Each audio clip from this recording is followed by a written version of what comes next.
Hello friends, welcome to Total Recap. Today we are going to explain a movie named Tak Hai Jaan, means Till There Is Life, released in 2012, so sit with popcorn and enjoy this romance/drama movie. In the beginning of the movie, we are shown the scene of Le Market in Ladakh, where the bomb disposal squad of the Indian Army detects a bomb in the middle of the market but an expert fails to defuse it. Then here comes the entry of hero Shah Rukh Khan, who has played the role of Major Samar Anand in this movie. Actually, Samar Anand has the record of defusing the maximum number of bombs, and today he was going to defuse his 98th bomb. Along with this, he is also called the Man Who Cannot Die, because till date he did not wear bomb suit before defusing any bomb.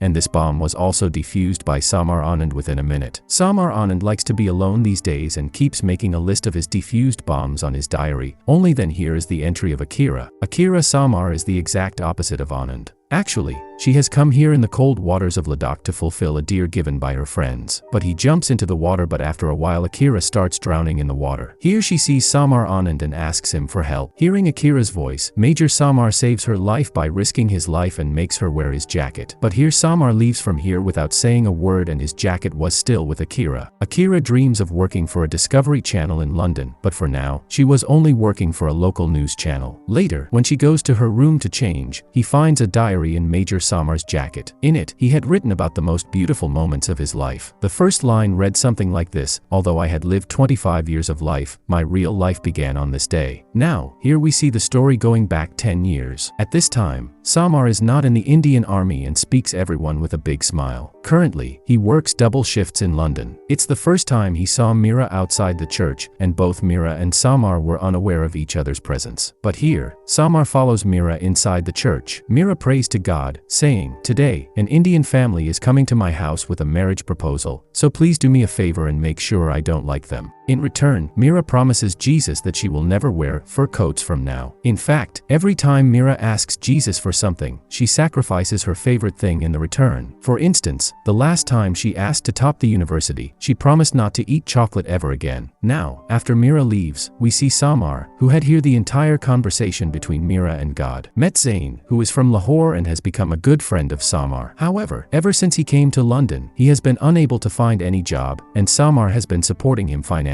To cover the rent and food expenses of living in London, Samar used to work double shifts every day. Samar had a remarkable talent for playing the guitar and singing Punjabi songs, which he showcased by fearlessly performing at London's famous spots, and now he had catch the attention of Mira on 3 to 4 days. Samar had left the job of clearing snow from the streets and started working at a seafood shop. Impressed by his work, the owner of one of London's famous restaurants offered Samar a job. After this, we see Samar working as a waiter in a hotel. Here, a significant coincidence takes place. The restaurant where Samar started working was the same place where Mira's engagement was taking place. However, Samar notices that Mira didn't look happy at all while slipping the ring onto her fiancé, Roger's finger, to the extent that even after the party ended, Samar sees Mira sitting in the garbage area, smoking a cigarette. There, Samar says to Mira, "Didn't God listen to your prayers?" And hearing this, Mira is quite surprised, to which Samar replies, "Actually, I heard all your conversations at the church that day." But Mira says, "God did listen to my prayers because Roger is not the guy I wanted to get engaged to. He is just my childhood friend, and he is a nice guy." After that, one day, Samar and Mira meet again on a street where Mira offers Samar £500 for teaching her Punjabi songs for a month. Mira wanted to learn Punjabi songs because she wanted to surprise her father on his 50th birthday by singing a Punjabi song for him. However, Samar refuses to take money from her because his mother used to say, "Never take money from anyone to teach them something." Therefore, they both fix a deal that Samar will teach Mira Punjabi songs within 1 month, and in return, Mira will teach Samar to speak good English. After this, Mira goes back to the church and prays to God, make her proficient in singing Punjabi songs within a month so that she can impress her dad. If that happens, she will never smoke again. From the next day itself, their teaching classes begin, with Samar teaching Mira Punjabi songs, and Mira teaching Samar English speaking, to the extent that after a few days, Samar impresses customers at his job by speaking in good English. Now, since Samar and Mira started meeting regularly, their friendship was growing. But one day, Mira gets very frustrated and tells Samar, "You have improved your English speaking quite well, but you didn't teach me to sing properly within a month." Hearing this, Samar explains to Mira a very simple thing, that she has learned to sing, and her Punjabi pronunciation is also good, but she is afraid of singing in public. So, Samar invites Mira to a party, and later in the evening, Mira arrives at the venue. There, she sees a lot of people, each showcasing their own talent. Watching others, Mira gains some confidence and also takes off her jacket to dance on the floor. Initially, some guys dance with Mira, but they fail to impress her, and just then, Samar makes his entry. Both of them dance together, and Samar looks at Mira as if he has fallen in love with her. The night is getting late, and this night marks the final day of Samar and Mira's deal. After this, they might never meet again, but before Mira boards her train, Samar tells her that he has fallen in love with her. At first, Mira thinks it's a joke, but later, she sees love in Samar's eyes. However, she doesn't take any action, and her train arrives. But before getting on the train, Samar asks Mira if he kisses her, will she slap him? Then, Samar goes closer to Mira and kisses her, and Mira doesn't say anything. Samar says, "See, you didn't slap me," and as an audience, we understand that Mira has also fallen in love with Samar now. After this, Mira sings the same song Samar teach her on her father's 50th birthday, and her father becomes quite emotional after hearing the song. On the other hand, Samar has received a promotion at his job, and he has become the manager of the restaurant, thanks to his excellent communication skills and charm. After this, one day, Mira comes to Samar again. Samar felt that she had started developing feelings for him, but that was not the case. In reality, Mira brings Samar to the church again and promises, from today onwards, we will never take the next step from friendship. Here, Mira promises to God and says, if they break this promise, then God can punish them as he wants. While explaining the reason behind this, Mira tells Samar that when she was 12 years old, her mother left her and went away with another man, leaving her and her father alone. As a result, she cannot leave her father alone again. After making this promise, their lives go on quite simply for a few days. But one day, Mira receives a letter with a box. Actually, Mira's mother sent that letter in box, and it was written, "Forgive me, Mira. I couldn't contact you all this time because I had promised your father that I would never meet you again. In this box, there's the dress I wore at my wedding. I always wanted you to wear this dress at your wedding. Your mother, Pooja." Mira tells Samar about this, and Samar advises her to talk to her mother. After that, both of them go to meet Mira's mother, Pooja. There, Mira's mother, Pooja, tells her, "There was an arranged marriage between me and your father, and although your father loved me very much, but I could never love him in same way. Then when you were 5 years old, I met Imran, and we fell in love soon after. Imran wanted me to go with him right away, but I didn't want to leave you at that time. But when you turned 12, I came here with Imran. Imran waited for me for a whole 8 years. After listening to her mother's story, Mira becomes quite emotional. Initially, she was angry with her mother because she didn't know the whole story then, but now she feels that her mother's decision was absolutely right. After meeting her mother, Mira realizes that she should also make the decision about her life and marriage on her own. Following this, Mira breaks her promise to God, and now their love has transcended all boundaries. Afterwards, they live their best moments of life together, and just when Samar is about to drop Mira and return home, but in the middle of the road he crashes with a car. At that moment, a medical team and police officers arrive immediately and prevent Mira from going near Samar. On the other side, Samar is struggling to breathe, and he is given shock through shock pedals. In the meantime, Mira was praying to God, "God, please make Samar alive. Why are you punishing him for my mistake? Please bring him back to life. After this, we will never meet again." After a few days, Samar gets discharged from the hospital and returns home. Mira goes to meet him, and she honestly tells him that she made a promise to God that if he gets well, she will never meet him again. Our journey ends to this point. If possible, you leave this city. After some time, Samar packs his belongings and leaves his entire earnings for his friend Zain. In a letter, he writes, "Zain, do something big with this money. I will come back to take my share." After this, Akira appears, who had read Samar's entire diary. She is curious to know if Samar and Mira ever meet again in life, but Major Samar Anand tells her to forget this story. After this, Akira goes to meet Miss Catherine, where she narrates Samar's story and tales of bravery in the Indian Army. She requests to Catherine to create a presentation on her experiences to join the Discovery Channel. After numerous requests, Miss Catherine finally grants Akira 2 weeks to stay with Major Samara Anand so she can make a short documentary about his life. However, when Samar knows that Akira will be with him and his team at all times during the next 2 weeks, he becomes very upset because Akira was supposed to accompany them on their upcoming missions. The very next day, the bomb disposal squad finds a bomb in a car, and Akira accompanies Samar and his team to report it. During the video recording, Akira had headphones on, and on the other hand, Samar finds a wire attached to a remote that triggers the bomb blast upon the release of weight on it. Akira was moving towards the button slowly with loud music playing in her headphones, and she couldn't hear Samar's voice. Meanwhile, Akira accidentally presses the button, causing the bomb to explode. Fortunately, there was no damage, but Samar Samar gets angry with Akira and tells her that she cannot accompany them on their future journeys. However, Akira insists stubbornly like a child, and Samar can't say anything more to her. After this, Akira sets out on the next journey with the bomb disposal team. When they come across an empty space to spend the night, they pitch their tents there. In the meantime, Samar goes to a peaceful spot and starts singing a Punjabi song in which he is proficient. Akira notices Samara there, and from that moment, she also starts developing an attraction towards him. The next day, while everyone is playing football, Akira kicks the football, accidentally breaking the camera held by one of the soldiers. Despite the efforts of others to repair it, no one can fix it. As a result, Akira thinks that her camera is now irreparable and she has to go back home. However, the next day, when Akira is about to leave with her packed bag, she is surprised to find her camera repaired. It turns out that Samar stayed up all night to fix it for her. From here on, as they proceed on their further journey, they receive news of a bomb detection in the area. Samar agrees to keep Akira with her this time as well. While defusing the bomb, Akira tells Samara, "If there is no chance of Mira returning to your life, you can make me your wife." To which, Akira also adds, "I don't ask anything from God, and now, I swear there is no chance of me leaving you." Hearing this, Samar bursts into laughter, finding Akira's words amusing. Afterward, all the soldiers have a lovely party at their camp during the night. On top of that, it was Akira's last night with Samar and his team because her 2-week documentary time had come to an end. So, Akira asks Samara a final question: "Why haven't you ever wore a bomb suit?" In response, Samara says, "A bomb suit is meant to protect against injuries or wounds, but life itself inflicts more wounds than a bomb ever could. Every moment brings new deception, new wounds, and if there is no protection suit to save oneself from life, then why wear a protection suit while defusing a bomb? Life kills us every day, while a bomb only does it once." Hearing all of this from Samar, Akira becomes emotional, and now that she had fallen in love with Samar, she confesses her feelings to him. However, she was aware that Samar didn't have any interest in her that way, yet she had accepted this fact. While leaving from there, Samara advises to her, "Not to love like me, because if someone doesn't find their beloved life partner, their situation will end up just like me." These words deeply affect Akira emotionally.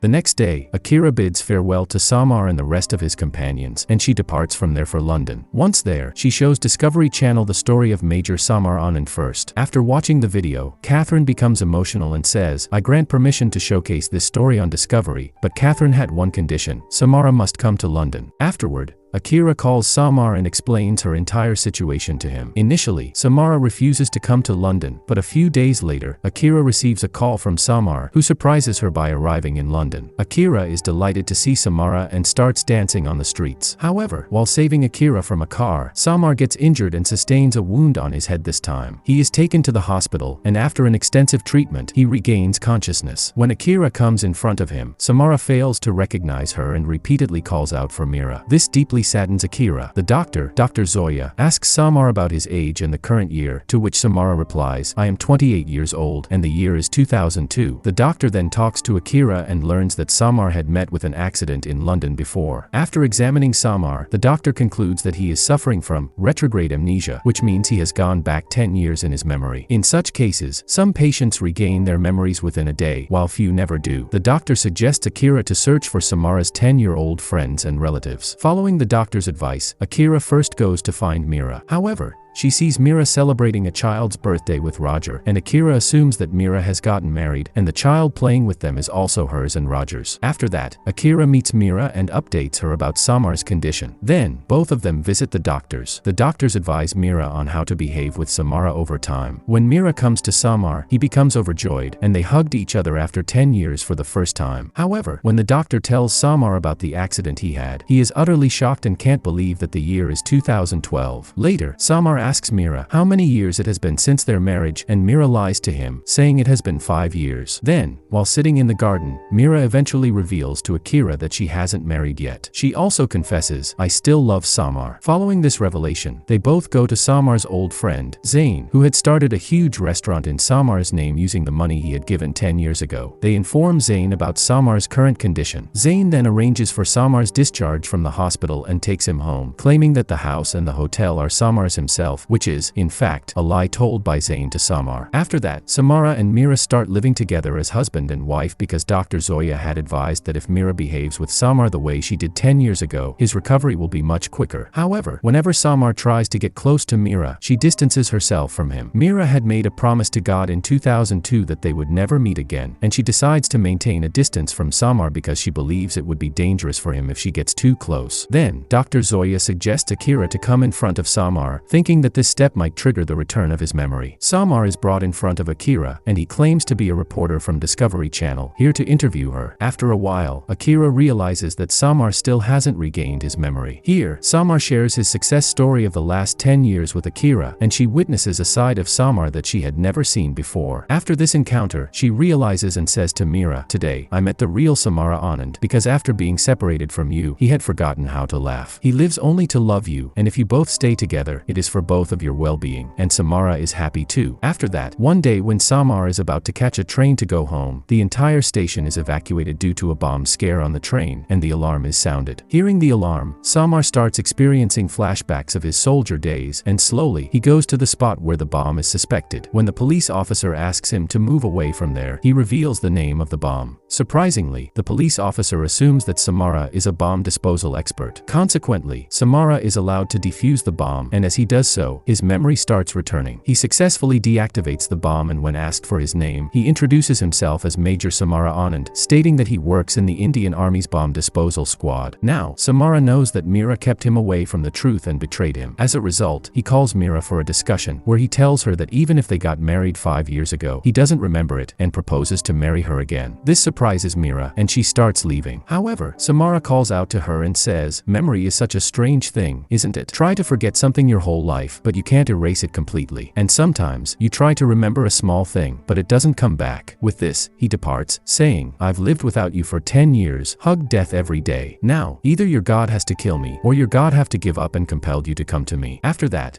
we see Samar, who once again gets busy with his duty and is seen defusing a bomb on a bridge. After defusing the bomb, when Samara looks to the side, he sees Mira there. He goes to Mira and asks, "Am I going to die today?" In response, Mira says, "It took me 10 years to understand that we were apart, and that's why you are alive, not because I wasn't there." To this, Samara replies, "Did you think you'd understand this so quickly?" During this time, another bomb is detected on the other side of the same bridge. Here, Samar tells Mira, "You'll have to wait for a few minutes, and yes, this time, don't ask God for any prayer for me, just love me." After defusing his 108th and final bomb, Samar goes to Mira and puts a ring made of iron wire on her finger. On the other side, we see Akira sharing stories of Samar's bravery and life in a conference meeting at the Discovery Channel. Along with that, we see she has also launched a documentary called The Men Who Cannot Die on Samar, and with this, the lovely movie comes to an end right here.